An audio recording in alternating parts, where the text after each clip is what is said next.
Welcome to Through the Trauma podcast. My name is Amber Larkins, published photographer, storytelling expert, visual artist, entrepreneur, speaker, and coach. This podcast was born from one question: how do I get inspiring stories of triumph out to the people who need to hear them the most? Come with me, enter my world, where lives are getting changed, heroes are getting developed, and greatness is being achieved. Hello, and welcome to another episode of Through the Trauma podcast. I am Amber Larkins, your host, and today I have with me Mr. Tim Heale. Tim has spent most of his adult life under the colors of the British Army, being an infantry soldier to being an experienced PSYOPs operator on 7 operational deployments. And it's given him a lot of opportunities and a lot of things to chat with us today about.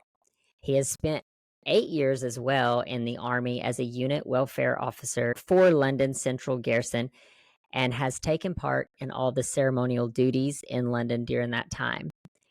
Now he is retired and he spends a lot of time podcasting and specifically working with mental health. And he's going to tell us more about everything that he does. But Tim, thank you so much for being here today. Oh, thank you so much for having me, Amber. I'm looking forward to it. So you have quite a resume there.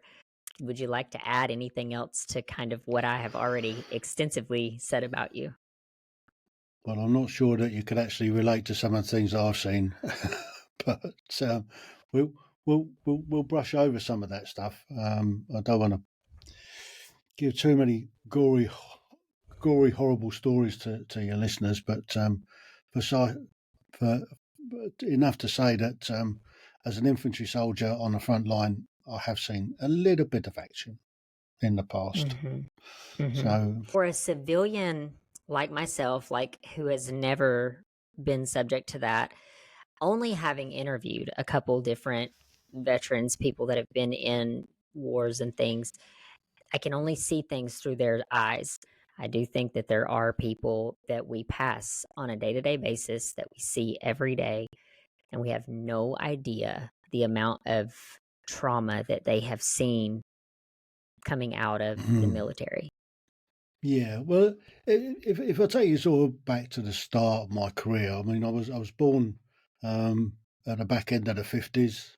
I grew up during the 60s, and I joined the army on the 5th of August 1974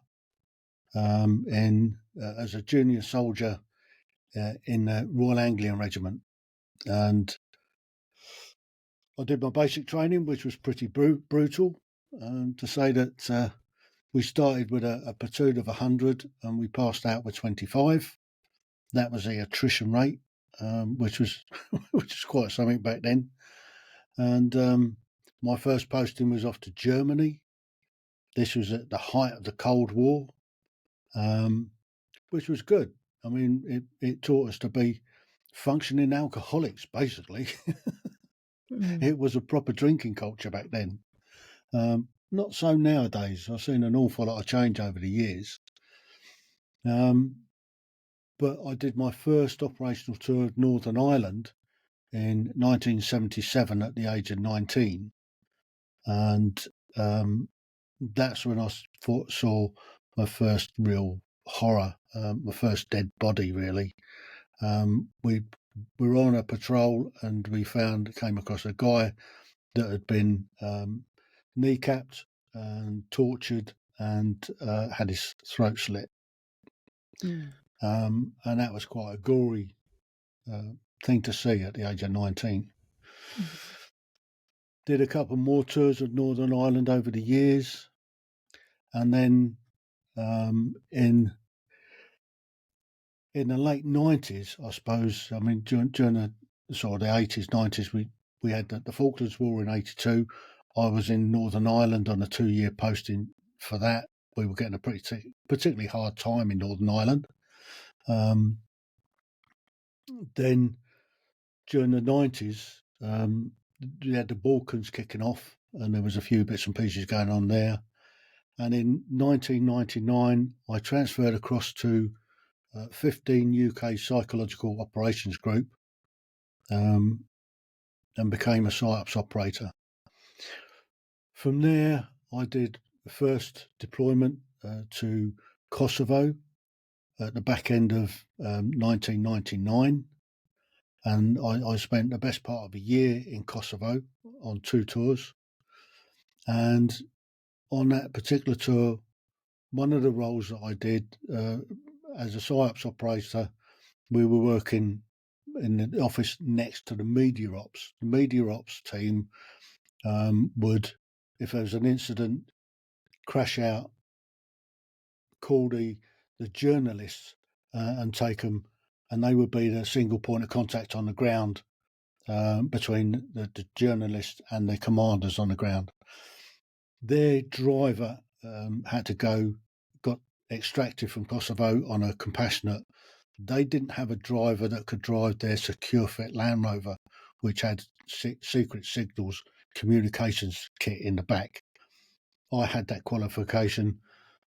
When an incident happened, they would grab me from the PSYOPs office to go out with one of the media ops officers to liaise with the press.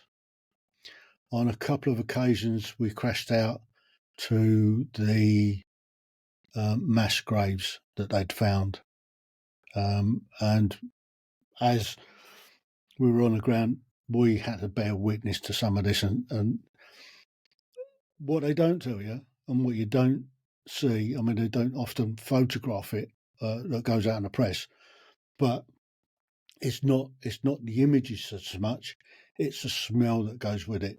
That's the thing that I found difficult at times. And I'll come on to a bit of that in later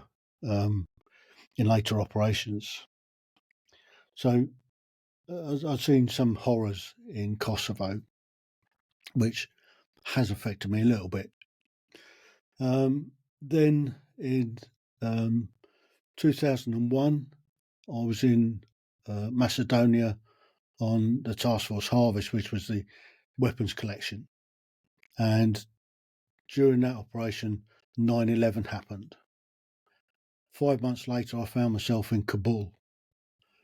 And in Kabul, at that time, it was when I arrived in the January of 2001. I was attached to the headquarters ISAF, and we were again. It was a PSYOPs operation. We were part of the headquarters ISAF, and we were their information. We were putting out information to the locals. And one of the things we came up with was a newspaper, a tri-language newspaper in English, Pashto and Dari, and we were putting in good news stories. And I had a fairly free hand to go around the city where we were interviewing people, and I had the opportunity to interview Hamid Karzai, Ashraf Ghani, the Minister of the Hajj, and a few other ministers and people. So that tour for me was pretty good. And I didn't see an awful lot of horrible things at the time. It's only later tours of duty that I saw that. Then I found myself in Iraq in 2004 after I went out on the tour, the second tour after the warfighting phase. And I had a particularly lousy role to do. My role was to come up with a campaign to enhance the perception of the Iraqi police service in the eyes of the locals. You can imagine, on a hide into nowhere. But while I was there, I had to travel around, seeing police chiefs, seeing police stations in and around our area of operations. And on a few occasions, I came into very close contact with undesirables that tried to kill me on a couple of occasions. That doesn't bode well. It's definitely unfriendly types. But the real tour that shook me up a bit was in 2006. I was in Helmand province in Afghanistan, we were out on an operation in a village. We've been working on this village for a while, building up the confidence of the locals in us being there. And the guys that I've been working with, they went out on a relief in place, and we got some other guys came in. I briefed them up on this particular village. We went into the village, and because the type of soldiers they were, they went round putting people up against walls, searching them and stuff like that, upsetting the locals basically. The next time we went to the village, about a week and a half, 2 weeks later, there was a definite vibe about the place. There wasn't many people about at all, and we'd lost comms after we got dropped off by the helicopter. We patrolled into the village, and the next thing we know, we got opened up on by the Taliban. And we had a 9-hour gun battle with these guys. For us, fortunately, we didn't actually lose anybody, but we were dropping quite a lot of the Taliban. We finally had to call into, we managed to get comms in, call in some fast air and drop a 500-pounder on these guys, and we got extracted. That was a pretty rough day. Then in 2009 was probably the worst for me. I was going out all over Helmand, installing what we call radio in a box, which is a 50-watt FM radio transmitter with a media case and a laptop. And I was training up interpreters to be radio presenters, and the guys that were operating them to be radio producers. I went into one patrol base, which is just a sort of a light company generally, in the green zone in the Sangin Valley.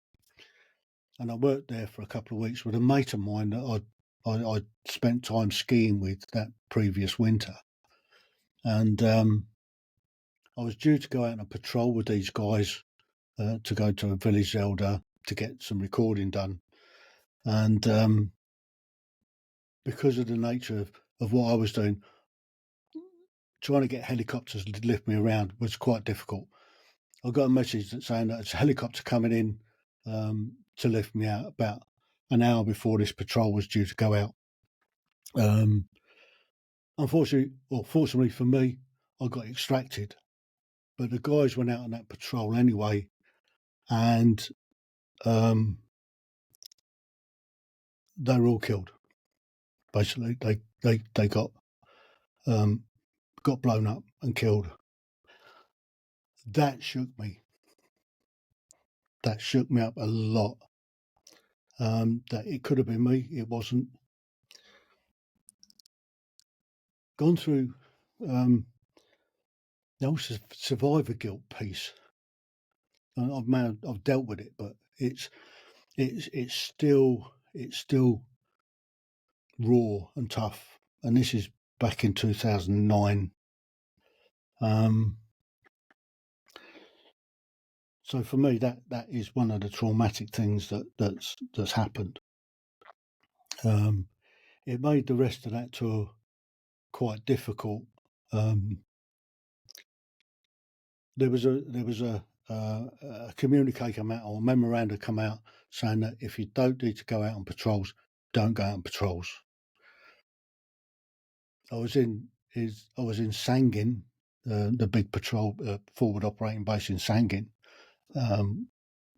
when a patrol went out and got blown up, and they were bringing the injured back into Sangin base to fly them out to Bastion, to the what's name, and I was involved with helping with the casualty evacuation.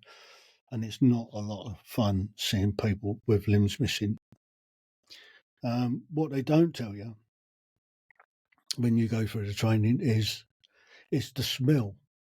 When somebody's blown up, the smell associated with that type of injury is horrendous. It haunts. Whenever you smell burnt flesh, it just sets that memory back off again. Yeah, so that tour for me was the last operational tour I did in 2009. When I came back, I transferred out of the unit, and I got a job as the unit welfare officer for London Central Garrison. So from 2009 to 2018, I was doing that job of a welfare officer. There was a small team of three of us for a garrison of about 1,200 people.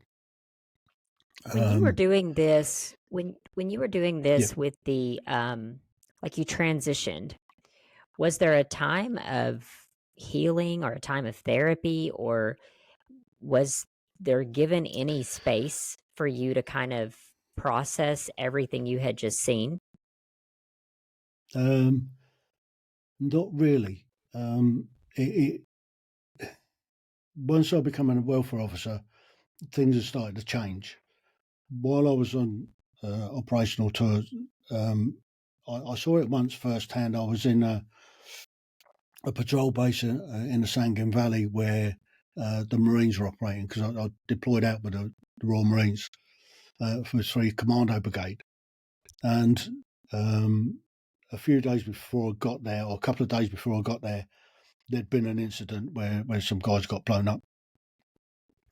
I came in to teach these guys how to run the radio and stuff like that. So I was there for about a week and a half.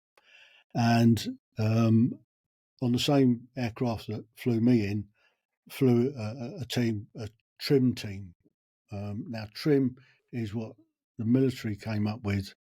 It's trauma incident management.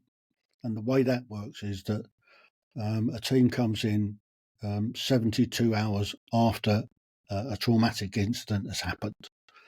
And it doesn't necessarily have to be war fighting, but it can be any sort of traumatic incident people witness. So this team comes in, they look at everybody that's been involved, whether directly involved or indirectly involved in that particular incident. So it might be somebody on the radio at the other end of the incident that's dealing with calling out the Kazovac and all the rest of it, to somebody actually involved in the actual incident itself. And what they do is then they come up with a list and work out if somebody needs a one-to-one, or whether they need a group, or an overall brief of what's happened. And they make notes on how people are coping at that stage. This is sort of 72 hours after the incident. Then the team will go back in sort of 30 days later and reassess everybody to see how they're coping. And if somebody's not coping particularly well, they will signpost them on to specialist help. For me, this didn't happen. I wasn't involved with that particular incident, but the incidents I have been involved with, because I was what they call an augmentee, an individual augmentee, an IA. I kind of missed and fell outside the the catchment on a couple of occasions. It's like the decompression when you come out of an operational theatre. For us, the Brits, we go via Cyprus. You're in Cyprus for 2 or 3 days, down the beach having a few beers and seeing the different mental health teams. For some reason, I've always missed out on doing that and ended up going straight back to the UK. And so for me, it wasn't dealt with. Anything. Any of the stuff I've seen has never really been dealt with until after I left. But I'll come on to that in a little bit. So when I was in London, the main focus of the troops in London is ceremonial duties. So we're getting guys straight out of training. They come to London to do the ceremonial piece and then go to the battalions to go on to operations and stuff like that. So we were sending fit blokes to the battalions, and we were getting their broken guys that have come back out of operations to do the ceremonial duties. As part of the welfare team, we were looking after the welfare of the broken soldiers. We call it WIS, Wounded Injured Soldiers Management System, and so we were seeing all the people that are coming back broken, and to that end, if they were at home sick, we'd have to go and visit them at least once a fortnight. If they were in hospital, we'd have to go and visit them in hospital. Or if we had them in camp, we had to see them once a fortnight just to make sure that they're okay, they're getting the treatment that they need, they're not lost in the system. So I did saw an awful lot of people with an awful lot of trauma. I bet. And so, if I'm hearing you correctly, you come right out of seeing some of these traumatic things to going into helping others that have seen this type of thing. And the Yeah, whole time not really having a space to process what you had seen, what you had gone through. Is that correct? yeah, pretty much. What actually for me, when I came across from warfare to welfare, I did the welfare course.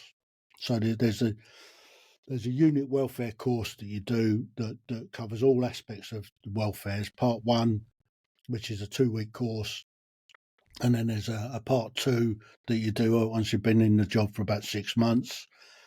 There are several other courses that you also do. There's a trim course. So I was a trim practitioner and a coordinator for the garrison. These courses are probably more for teaching you how to do the job, though, still not really Yeah, processing. And my yeah. big question to you is that how does this affect you going from one thing that's pretty traumatic, I mean, extremely traumatic in my opinion, then going into handling other people's trauma. I mean, I do think there's a place where as human beings we kind of stuff things like to survive, to get through. But did you find that this was helpful to you? Like going through, sometimes when people go through trauma, they find it helpful to help other people processing and going through the same types of trauma. Or did you feel by stuffing this, eventually this had to come out somewhere and you had to heal from this somewhere down the line in the future?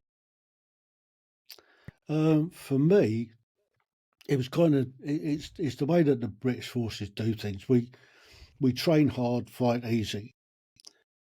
So all of this welfare stuff uh, was all was helping me at the time. Being a professional soldier, you understand what war fighting's about. People get killed and all the rest of it, and that's the game that you're in. You're in there. You understand that you can be killed, your mates can be killed at any time because of the nature of the job you're doing, and you learn to accept that. It's difficult. It's tough when you're losing mates that you're close to, but the training helps with that. The black humour helps with that. I mean, the military is famous for its black humour, and civilians would generally take offence at some of the stuff that we talk about, but it's what we do. It's the way that we get through it.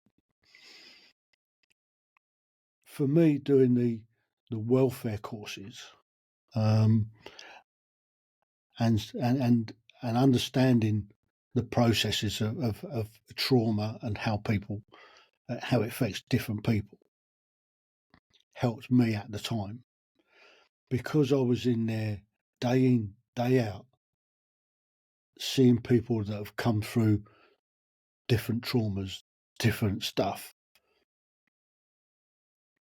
I wasn't thinking about my personal issues, what I'd seen. I'd put it in a box. It was back there don't need to deal with it because it's been done. It's move on. I'm there to help people, and I did that for 8 years, and I had to retire. I didn't have any choice in the matter. I got to the age of 60, and I had to leave. It was quite funny on my release medical, because I worked for 8 years with this particular doctor that did my pre-release medical. She says to me, "Tim, if you weren't leaving, you would be." I was pretty broken when I left. I'd picked up some injuries that had plagued me for years, and 6 months before I actually left, I ended up in hospital. I was in hospital for 6 weeks. I came out of hospital and I never went back to work. But had I not been retiring when I at the age of 60, I would have been leaving anyway. If I'd have been 59, I would have been medicaled out, but I was leaving anyway. So I left in 2018. In 2020, when we got into the lockdown, I had a wobble. I was drinking an awful lot of spice rum at the time, and I realised that in myself, that I was having a bit of a wobble and I needed to seek some help. So I contacted my doctor. He signposted me onto a psychological help team, a mental health team in the local area. Went along for, I think I had 6 sessions with 3 different mental health workers. Not one of them were able to help me with what was going on in my head. And that's only because they were civilians. They didn't understand the military psyche. Way I dealt with it, I contacted a couple of mates that I'd served with that had gone through similar stuff to me, and we went and had a few drinks and a bit of a piss take, and I managed to get it all put back in the box, and I'm generally okay now, but I still get the odd nightmare. But you just think about it, analyse it. It didn't happen. I'm okay. That's the way I've kind of dealt with it. It's not easy. Do you work currently? You have a podcast. Currently, you work with people who struggle with mental health. Is this primarily Yep. PTSD from military or from war-torn trauma that they've seen? No. It started off on a Thursday. I got into podcasting during lockdown. That's another little story. I was before I was doing ancestry and looking into my family history and one thing and another, and I found my great granddad, who served in the Royal Navy. He was a chief stoker, and he lived across the harbour from where I live now in Portsmouth. And I thought it'd be great to have a chat with him to get his life story and one thing and another. And then we got into lockdown, drinking too much, and I decided that drinking too much wasn't clever. Had that wobble, and I thought, well, if I don't tell my story, that's going to be lost. So I started telling my story. I did 24 half-an-hour episodes of my life on a podcast. So if any of your listeners out there are suffering from insomnia, need something to put them to sleep, have a listen. I got to the end of that, and was sort of still a bit in lockdown. So I did a couple more episodes of in-depth stuff that I'd done, and then I thought, what do I do now? So I started doing other people. So I started. My mum was the first one I did, and then I spent about a year cajoling and beating people up and dragging them to tell their stories. And then I got into Podmatch, and Podmatch has been fantastic. But along the way, I got into doing the video stuff. So I started doing a what we call a Thirsty Thursday chat, and I got people in, and we were having a chat on a Thursday, and that kind of morphed itself into what I do nowadays. I've been doing for about 18 months now, everyday conversations regarding mental health. And what I do is I get somebody in every week, and we'll have a conversation about different aspects of mental health, whether it's trauma, whether it's PTSD, whether it's addictions, whether it's suicide, whether it's bereavement, death, and we cover all different aspects of it, and we just have a raw conversation about mental well-being, trying to take the stigma out of it, trying to let people know that it's okay not to be okay, and there is help out there. You just have to realise in yourself that you've got a problem and just go and ask for help, and that's all it takes. With anything in life, I feel like, it's being able to be resourceful, being able to know when we need help, being able to be humble enough to be able to humble ourselves enough to say, I need help, and then to be resourceful enough to go find that help.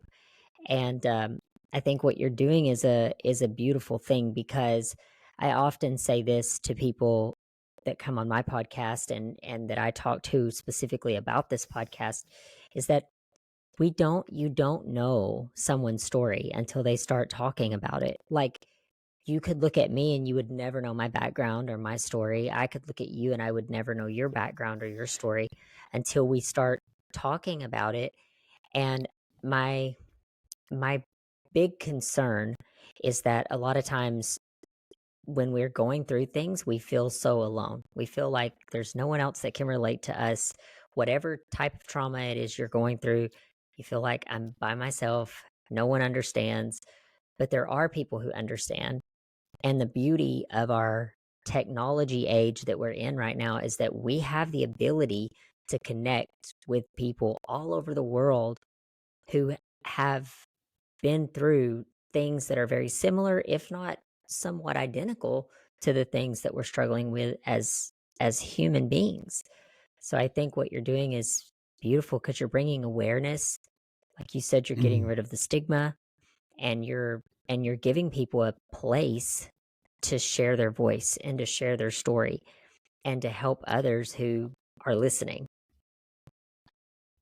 Absolutely. And from that, I think the key thing to take away is that in those darkest hours, when you feel so desperately alone, there is always somebody out there.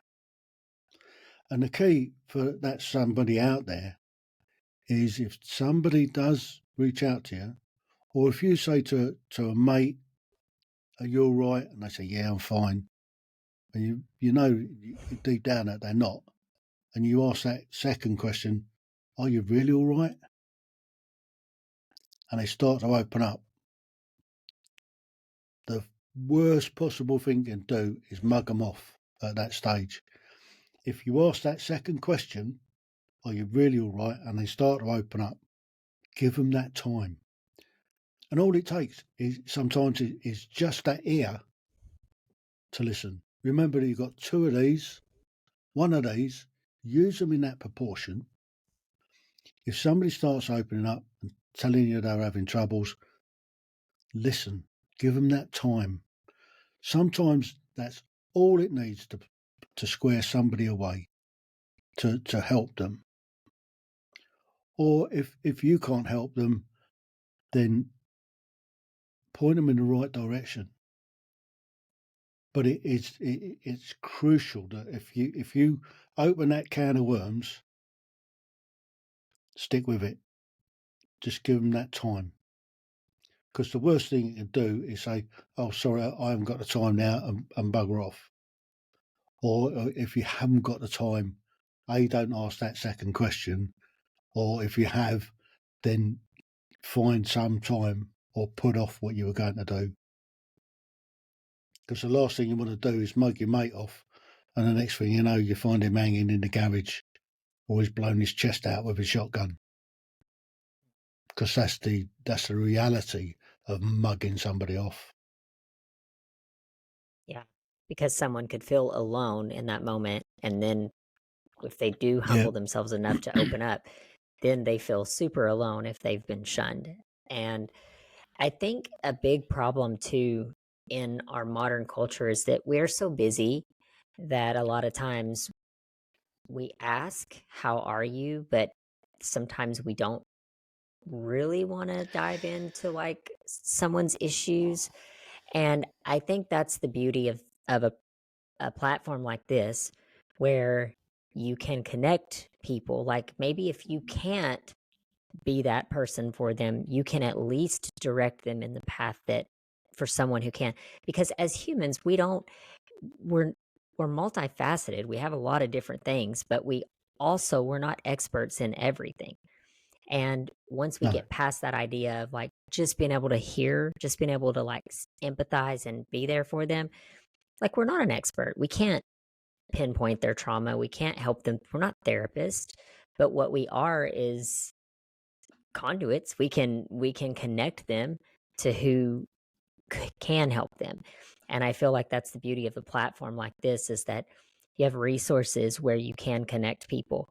Um, and I would encourage people that are struggling, you know, there is this temptation to feel like I don't want to be a burden to someone.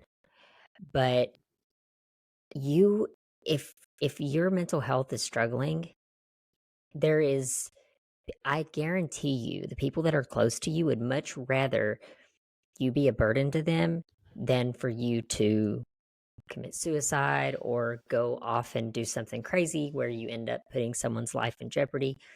Um, so I just encourage you to speak out and find that help that you need if you do need it. Absolutely. Absolutely. It's, Mhm. I mean, this modern age that we're living in, there's so many distractions. There's so much going on in our lives that we tend to be so wrapped up in ourselves that we don't see what's going on with others.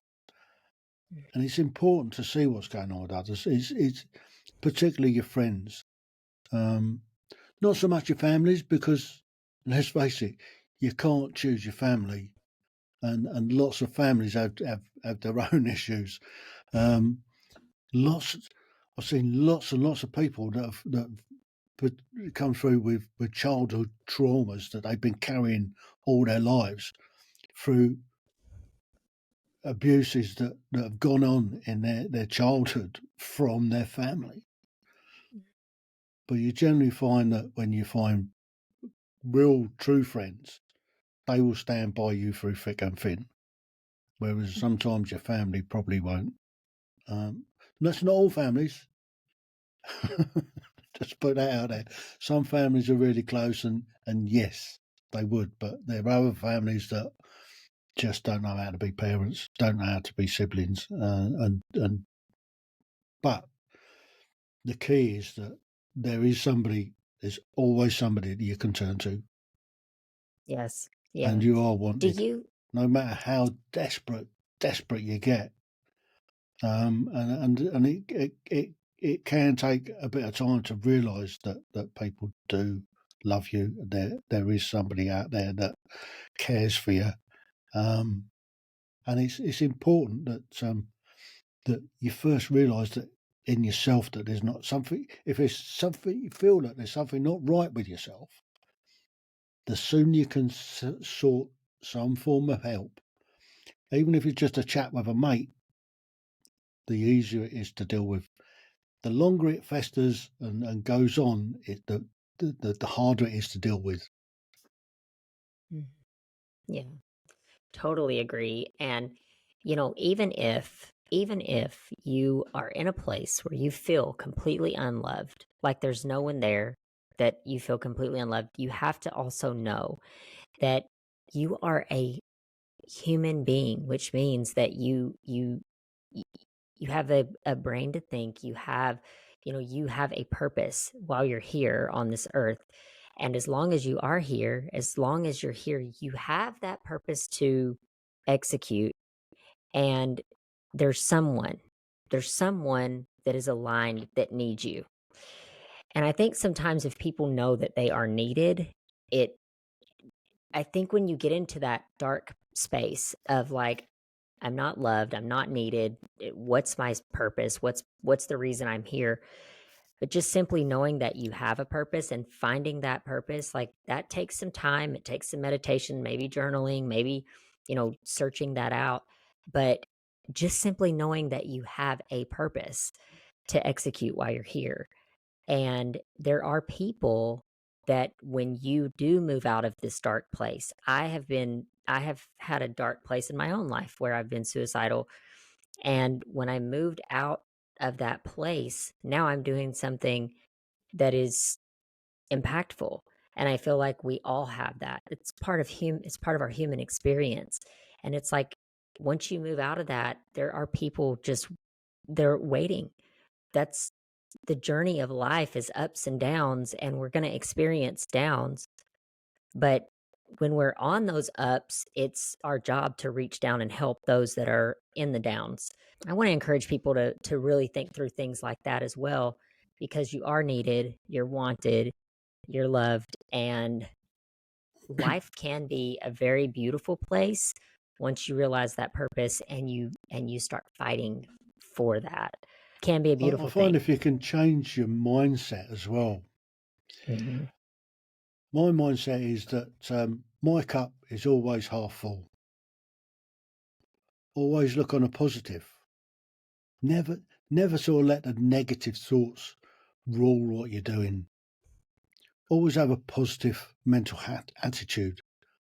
You'll be surprised what you can achieve with a positive mental attitude.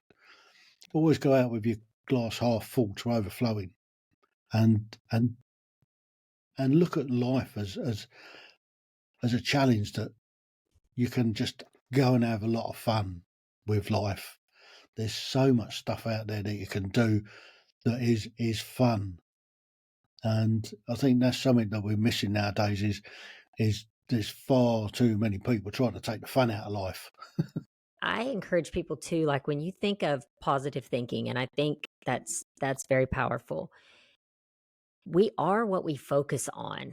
Like if you if you had a choice to focus on something positive or something negative, and that thing is going to manifest, why not focus on the positive? If we know that we're focusing on negative things, that it's going to manifest negativity in our life, why are we focused on negative things? So sometimes it takes like you said, a change in mindset and a change in perspective of like, okay, now I'm going to be disciplined. I'm going to be, you know, very intentional as far as not trying to think through the negative. When I catch myself thinking negative, I'm going to stop myself and readjust my mindset into something more positive. And it's not an overnight thing. It's hard. I'm not trying to paint this in a picture of like, oh, it's so easy. Just think positive. Because when you're in the grips of depression, I don't think it's as simple as saying, I'm just going to think positive and now my life's going to be positive. That doesn't work like that. But if we can start making shifts in our lives, I think then it does help. And you like speaking to my audience, to my listeners right now, like you just heard it from a man, Mr. Tim, who has seen some of the most horrific things in his life. And for him to be able to think positive, that's where as human nature we can sit and say, well, if he can do it, so can I. I can think positive. And when you're in those places of like least resistance, where you're not in the grips of depression, but maybe you're just not thinking maybe on the best terms, that's when you can start making those shifts in your mindset, in your psyche. I think you can look at every situation And if it's a negative situation that you're in, look for the positives of it, because there's always a positive to a negative. Love And if it. you can turn I that love it. negative into that positive, you're halfway to solving the problem. And yeah, if life's full of challenges, whichever way you look at it. I mean, just getting out of bed in the morning for me is a challenge. Underneath this gorgeous exterior, there's an absolute train wreck going on. I'm riddled with rheumatoid arthritis. I've got several injuries that play up, and this cold weather at the moment doesn't help. but just trying to get out of bed in the morning, sometimes is a real struggle. But once I'm up, then hot shower eases things off, and then I can crack on with the day. But it's that initial trying to get out of bed in the morning is the first hurdle of the day, and if that's the only hurdle of the day, then I'm doing well. All right, so I've had a night's sleep or not, depends on how much pain there is. But at least I've survived the night, and I'm into another day, which is another bonus. Each day you live is another bonus. You can do That's something right. positive That's to right. change the world. You can't change history. You can live through history. You can affect history going forward. Today, what you do today is tomorrow's history. You can't change what happened yesterday. It's so And true. there's a positive. You can affect history today. You can make history today. You can take the positive or the negative. And if you take the positive, tomorrow's history or yesterday's history will be good. Does that make sense? Yes. Yeah, absolutely. And it's so true. It's so true. I wanted to ask you, with your podcast and your platform there, do you guys offer support or like any kind of community groups or Facebook groups or anything that people can get in and kind of meet and mingle with the people that have maybe been through some of these things? Lots of the people that have come on the show also are from support groups and stuff like that. Quite happy to signpost anybody onto those groups. I don't personally have a support group myself. I belong to a few. I belong to some veterans groups in my local area that help me, and I help others. But per se, I haven't got a specific group. But yeah, lots and lots of people are out there. They're life coaches. They're um, they've come through lots of trauma, and they're able to help lots of different people with different aspects of what they've gone through. So yeah, Mm-hmm. just have a look at the everyday conversations regarding mental health. They are live shows on a Thursday.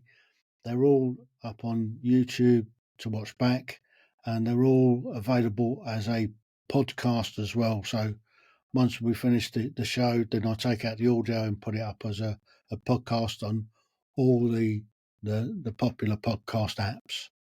Mm-hmm. So there's a resource there, and we'll put all of that in the show notes as well.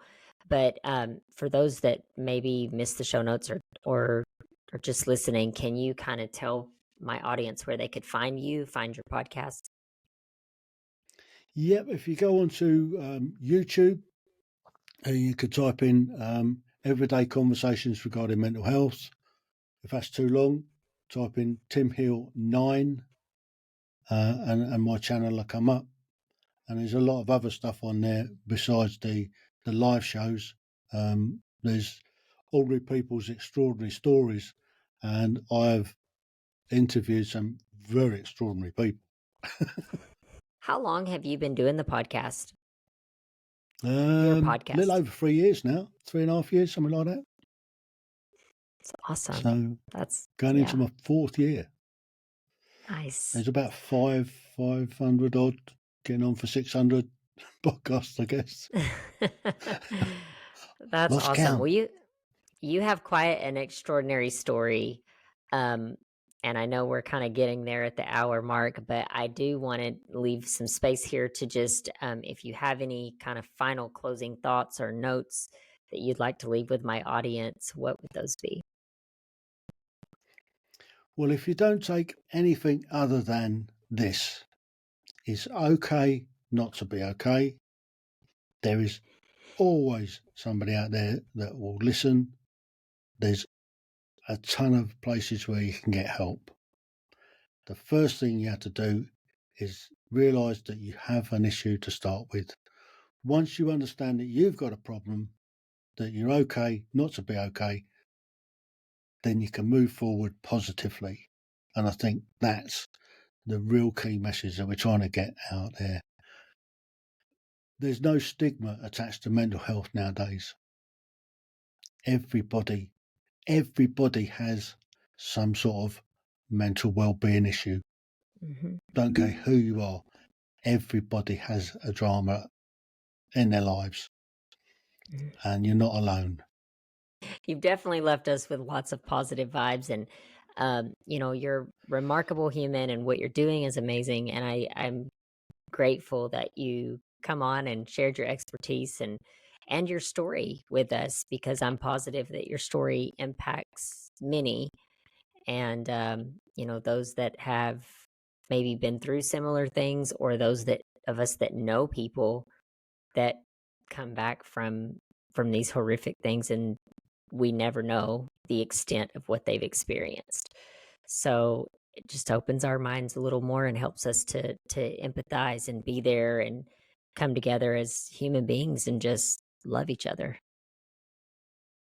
Oh, thank you so much for letting me come on today. I've thoroughly enjoyed it, and hopefully we're helping at least one person out there, if not 1,000. Yeah. Yep, for sure.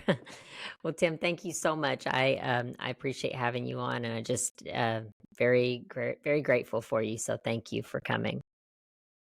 You're most welcome. Thank you for listening to Through the Trauma podcast. If you have found value in this episode or believe in the mission behind what we are doing, please subscribe so that you never miss any future episodes. Also, be sure to check out our transformation project at transformationthroughtraumaproject.com, where we help inspirational stories get heard on a larger scale through multiple platforms. If you know someone who can benefit from this episode, please share it with them. Until next time.